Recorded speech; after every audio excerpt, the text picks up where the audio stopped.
Et bonjour à tous, c'est Nextcash, j'espère que vous allez bien.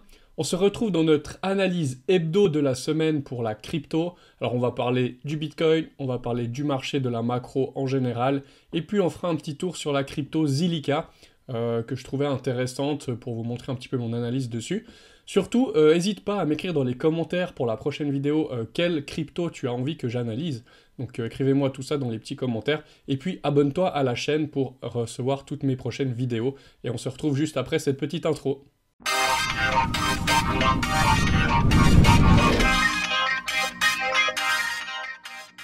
Voilà, donc on se retrouve, là je suis sur le Bitcoin. Alors je suis en weekly, on commence avec une unité de temps assez grande. Déjà, qu'est-ce qu'on voit? Comme on avait discuté, donc notre trendline là qu'on a tiré déjà depuis quelques temps, eh ben, on a rebondi dessus, donc ce qui est bon signe. On peut voir qu'on a eu 1, 2, 3 points de contact, et puis qu'à chaque fois ça a été massivement racheté. Vous pouvez voir ici, ici ça a été racheté massivement, et ici aussi ça a été racheté massivement. On poursuit donc la continuation haussière. Le Bitcoin qui s'échange à 42 000 dollars, un petit peu plus, donc ce qui est très bien aujourd'hui. On voit qu'on est toujours ici bloqué sur notre premier arrêt. Et puis au niveau du volume profile, ici on a eu un gros volume profile. Et puis là on est actuellement dans un trou. Je ne sais pas si j'arrive à zoomer un petit peu. Vous pouvez voir que voilà, ici on a un gros support. Et puis là on est dans une zone où il y a un trou avec la prochaine résistance autour des 47 000 dollars. Voilà, on va peut-être un petit peu passer sur du daily. Je vais juste zoomer, voilà. Donc là, on peut tirer notre Fibonacci depuis ici jusqu'ici en bas. Donc là, on a eu en daily une bougie, une pattern de retournement. Vous voyez ici, on a fait une mèche basse, plus basse que les dernières autres bougies. Et puis, on a clôturé ici en dessus. Et la bougie d'après a clôturé encore en dessous. Donc là, on a eu une bougie de retournement. Donc c'est assez intéressant. On en avait une aussi, on en avait une ici, donc la même chose ici, où on a cassé là, avec cette bougie ici, et puis là, donc on en a une ici. Donc là, elle avait fait juste un plus bas, et ensuite, vous voyez, cette bougie ici a confirmé à casser le plus haut. On a eu une hausse par la suite. Donc là, on est dans la dynamique haussière, où on fait toujours des sommets plus hauts et des creux plus hauts. Donc voilà, et puis là j'ai tiré mon Fibonacci, donc là on est en plein sur le premier arrêt de nouveau. Donc l'idéal ça serait de passer donc ce premier arrêt qui se situe à 42 200 dollars. Donc là il faudrait vraiment, on est en plein dessus actuellement. Il faudrait qu'on arrive à casser, donc on a cassé puis on a rejeté là juste en daily. Il faudrait vraiment qu'on puisse confirmer la cassure du premier arrêt. Et là dans ce cas on peut viser la zone qui est juste ici. Donc on va la dessiner. Donc ça c'est notre zone en fait où on pourra potentiellement revenir avec avec beaucoup de probabilité. Du moment qu'on casse le premier arrêt, c'est pour venir dans cette zone. Après ça c'est la zone de rechargement de short. Donc idéalement il faudrait s'affranchir de cette zone pour continuer notre poursuite haussière et puis ensuite aller casser des résistances plus haut. Ce qui ferait que on passerait ce premier arrêt ici sur ce Fibonacci, donc si on regarde un petit peu plus loin sur la dernière baisse, et puis donc, ça nous reporterait donc, sur cette fameuse zone ici qui est un petit peu plus haute, qui se situe entre 55 000 et 60 000 dollars. On pourrait aussi y revenir. Mais première étape, il faut déjà passer le cap ici. Donc voilà un petit peu, si on passe après en 4 heures, voilà, donc on peut voir ici.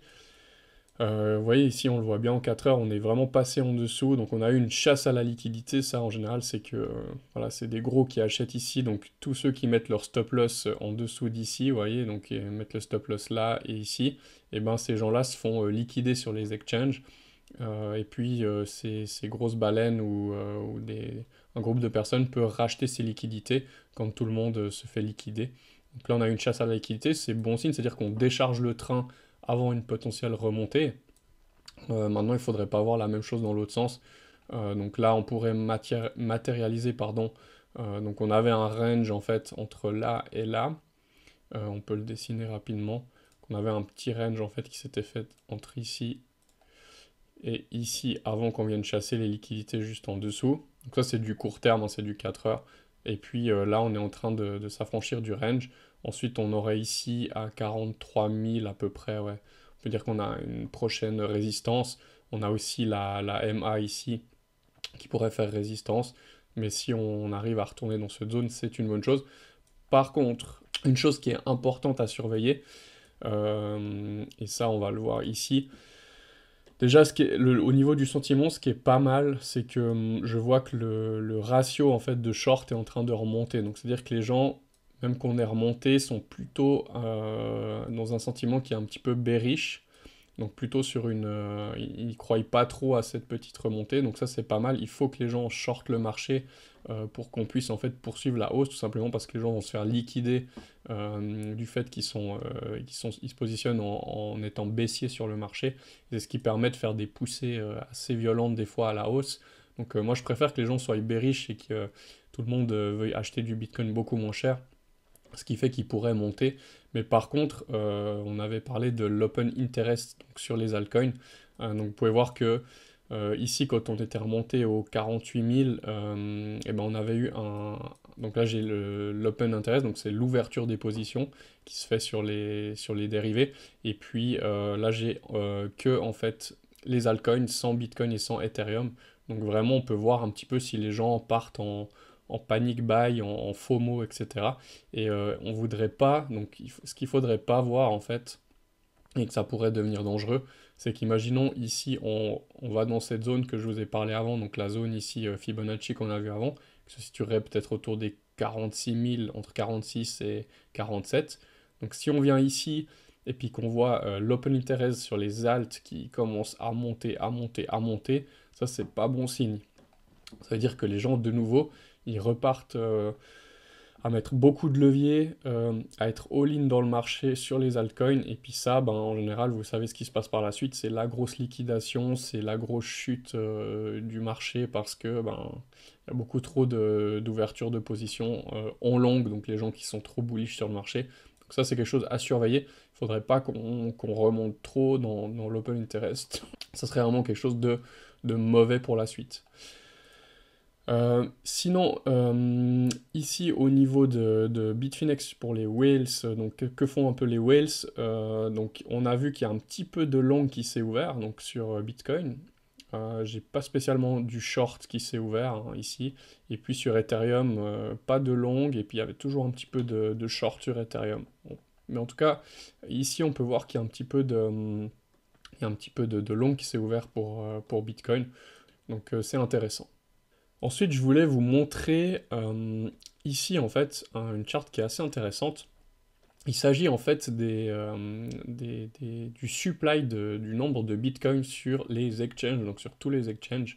Je n'ai pas la totalité, ça s'arrête en 2019, mais on peut voir que là actuellement on est sur des plus bas, donc on est plus bas que sur du novembre 2020. Donc là on est en train d'aller bien en dessous de novembre 2020, donc c'est-à-dire que on a encore moins de Bitcoin sur les exchanges qu'à l'époque, enfin qu'il y a quasiment 2 ans, un peu moins, mais c'est pour vous dire que justement il y a très peu de Bitcoin qui sont à vendre en fait tout simplement, donc l'offre sur les plateformes d'échange elle est très très réduite, et ce qui fait que quand les gens voudront, tout d'un coup, je sais pas, imaginons on casse les 48 000 et tout le monde veut acheter du Bitcoin, et ben il y en a très peu à vendre sur les plateformes d'échange, parce que les baleines et puis les gros holders, ils sont en train de les retirer pour les garder pour du long terme. Et du coup, il y aura très peu de liquidité, très peu de... Les carnets d'ordre sur les plateformes sont très peu chargés. Et du coup, ce qui fait que ben, les gens, donc ils veulent acheter du Bitcoin et ils achètent des miettes concrètement. Donc, ce qui fait que le prix pourrait monter fortement. Ça, c'est une métrique assez intéressante et on peut voir que là, ben, voilà, on est très très bas au niveau du supply sur les exchanges. Je voulais aussi vous parler des options. Donc on peut voir ici que donc on a un max pain price à 42 000 dollars, c'est assez intéressant. C'est-à-dire que ici sur les options, il y a des gens qui parient à la baisse et d'autres à la hausse. Et puis si on veut, entre guillemets, donc ça c'est l'expiration du 22 avril, si on veut ne pas faire gagner ceux qui parient à la hausse et ne pas faire gagner ceux qui parient à la baisse, eh ben on est exactement dans le max pain price, donc il faudrait que le prix reste en tout cas jusqu'à demain dans les 42 000. Et puis si on regarde un petit peu plus long terme, on a en juin une énorme expiration qui arrive avec un gros montant. Et puis si je mets donc ici donc juin, on peut voir que les gens, il y a beaucoup d'options en fait qui parient sur un prix à 60 000 dollars pour juin. Donc c'est assez intéressant. En tout cas, les, les- les gens sont assez bullish pour juin, mai juin. Donc ça pourrait correspondre à une hausse du Bitcoin d'ici là. C'est assez intéressant. Voilà, ça, c'est des métriques un petit peu à checker aussi de votre côté. Donc le site c'est Coin Option Track. Donc voilà, ceux qui s'intéressent un petit peu à ça. Au niveau du market cap, bon, là on a toujours, donc on a eu la petite correction, on a les flux qui recontinuent à rentrer sur le marché, donc ça, rien de spécial. La Bitcoin dominance qui remonte un petit peu, donc forcément, il y a eu quand même pas mal de chutes sur les altcoins. Le Bitcoin a peut-être perdu, on va dire, 5 à 10%, et les altcoins ont perdu entre ouais, de nouveau beaucoup plus, quoi. C'est 3 fois plus sur les altcoins. Donc voilà, la Bitcoin dominance qui remonte ici, on peut le voir. Il reprend un peu de force. Par contre, ce qui est pas très bon signe, c'est au niveau des actions. Donc ça, on va parler du marché des actions pour les instits et les actions sur les entreprises crypto. C'est pas très bon signe. On a Coinbase, donc l'action Coinbase qui fait un plus bas encore une fois. On a Riot et puis Mara qui sont vraiment pas loin d'aller faire des plus bas par rapport à la consolidation qu'on a depuis janvier, hein. Donc c'est pas hyper bullish, ça veut dire que les instituts n'ont pas énormément d'intérêt au niveau des cryptos et de l'industrie crypto. Donc voilà. Maintenant au niveau du SP500, donc là on peut regarder, je vais juste ouvrir ma charte en plus grand. Donc, au niveau du SP500, on a eu donc ici, vous voyez, on est bienvenu dans la zone de rechargement de short, donc c'est cette zone FIBO que je vous parle souvent. Et puis là, maintenant, on est en train de travailler le premier arrêt. On est au-dessus, donc à voir ce que ça donne, c'est plutôt bon signe si on pourrait continuer à le travailler ici comme ça, et puis à faire une poursuite haussière, ça pourrait être pas mal. Ça aiderait en tout cas les cryptos à reprendre de la force. Donc c'est un peu pareil sur ici donc le Nasdaq. Voilà. Et puis le VIX, donc l'index de volatility est assez bas et redescendu pas mal. Donc ça c'est aussi bon signe en tout cas pour le marché américain. Et ici on peut voir aussi, donc on va regarder un petit peu le dollar index. Donc ça c'est intéressant hein, parce que comme je vous avais dit, euh, tant que le dollar index est fort, et ben les cryptos c'est pas forcément ce qu'elles aiment. Donc là, on est venu donc cette zone de nouveau où le marché peut se retourner. Donc on est bien au-dessus, là on est un petit peu au-dessus. Et puis on voit que là, il commence à y avoir des signes de faiblesse. Donc idéalement, ce qu'on aimerait voir, c'est que ici le dollar index commence un petit peu à faiblir et puis résout sa consolidation par le bas pour un retour en fait donc, plus bas. Et ça serait intéressant parce que là, du coup, ça permettrait justement, ça coïnciderait bien pour que les cryptos puissent reprendre de la force et puis le marché crypto pourrait nous refaire une petite hausse. Donc ça serait intéressant à suivre en tout cas, vraiment cette corrélation. Donc le Bitcoin est très corrélé au marché américain et c'est clair que si les flux entrants, si les capitaux se réfugient dans le dollar, c'est que ben ils sortent de quelque part, hein. Il y a pas... c'est comme ça que ça marche. Et du coup, c'est pas bon signe forcément pour les cryptos. Donc on aimerait voir un dollar index qui chute pour que les cryptos justement puissent reprendre de la valeur. Voilà. Ensuite, si on parle un petit peu des actions, bon, Apple voilà, qui maintient aussi son premier arrêt. Facebook toujours en train de chuter. On verra si ça maintient le bottom ici ou pas. Netflix, j'en ai parlé sur les réseaux. Netflix qui a perdu 25%, donc ils ont annoncé des chutes au niveau de leurs abonnés, etc. Donc du chiffre d'affaires qui est pas bon. Donc voilà, ça se témoigne par une correction assez sévère du marché. Après, si on regarde un petit peu plus sur du long terme, hein, je veux dire, ça fait quand même depuis novembre 2021 que l'action elle chute. Puis là, on voit bien qu'on a eu justement cette structure ici où le marché s'est retourné tout simplement. Voilà. Donc ça, c'est pas hyper bullish. Et puis Tesla, donc l'action de Tesla aussi qui travaille son premier arrêt. À voir si ça poursuit par le haut comme on aurait sur le SP500. Et puis ici, ben, la fameuse charte inflation-déflation, où on voit bien là qu'on est en train de passer dans une période inflationniste. Donc ce qui pourrait être bon signe pour les cryptos, hein. Les cryptos aiment bien quand on est sur une période d'inflation, vu que le Bitcoin est fait justement pour se protéger de la perte de valeur monétaire, donc qui est un actif déflationniste, voilà. Je cherchais le terme, donc plutôt intéressant. On verra si on poursuit vraiment sur cette période d'inflation. Voilà, maintenant on va parler de Zilliqa. Donc déjà, qu'est-ce qu'on voit ici? Je suis en daily. Je voulais vous montrer déjà mon indicateur ici qui est le Volatility Index.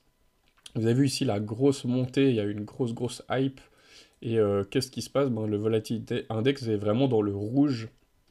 C'est vraiment, quand vous voulez localiser des zones pour rentrer, pour acheter, ça c'est très intéressant. Il faut vraiment acheter quand le Volatility Index il est sur le vert. Donc c'est des périodes où il ne se passe pas grand-chose, c'est des périodes chiantes sur le marché. C'est là qu'on a des bonnes localisations d'achat. Quand c'est bien à plat comme ça et puis que ça bouge plus, qu'on est dans le vert. Donc voilà.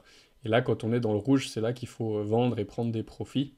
Ici, on peut voir maintenant au niveau de ce que j'ai ici à droite de mon graphique, qu'on a ici une bonne zone. Vous voyez, il y a eu beaucoup d'échanges, beaucoup de volume, et du coup, on a une bonne zone ici qui s'est posée comme résistance. Donc, c'est le volume profile. Et vous voyez, il y a un trou entre les deux, donc on le travaille.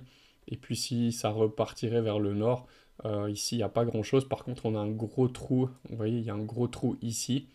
Et ça, c'est aussi une zone qu'on pourrait compléter pour aller faire du business. Donc, attention quand même à voir. Et si on prend un petit peu juste pour voir, donc si je prends ici le plus bas, j'ai simplement un Fibonacci. Est-ce que maintenant c'est une bonne zone d'achat? Je pense que non, tout simplement.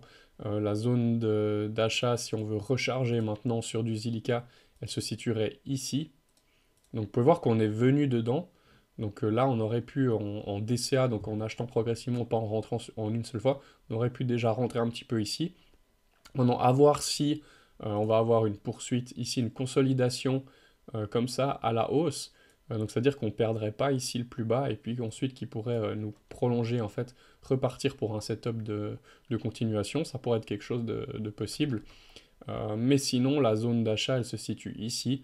Donc quand on a eu comme ça une grosse hausse, et ben, qu'est-ce qui se passe? Comme on lance quelque chose en l'air, on lance une pomme en l'air, elle finit par retomber. C'est la même chose sur les marchés financiers, hein. Toujours, quand ça remonte comme ça finira toujours par retomber. C'est vraiment inévitable. Et on essaie de vraiment pas acheter quand ça remonte comme ça verticalement. Si là je tire mon Fibonacci, vous voyez, on aurait le premier arrêt ici qui pourrait être enfin qui pourrait être encore retesté, qu'on pourrait encore revenir ici. Et si on le passe pas, là ça annonce une correction plus forte pour revenir dans cette zone. Par contre, si on s'en affranchit, et ben après, comme je vous avais montré, euh, on a cette zone ici qui peut être intéressante. On a cette zone, je vais vous la dessiner, donc hop. On a cette zone ici qui peut être intéressante, où là, si vous rentrez maintenant dans cette zone-là, ensuite on peut reprendre des profits, enfin ici dans cette zone, c'est intéressant de lâcher un petit peu, de prendre des profits. Voilà. Donc j'espère que cette vidéo, elle vous aura aidé. On se retrouvera la semaine prochaine pour une prochaine analyse comme on a fait là. Merci de me mettre un petit like sur la vidéo pour encourager mon travail. Rejoignez la communauté si vous voulez discuter un petit peu de crypto, de trading, etc. La communauté est sur Telegram et sur Discord.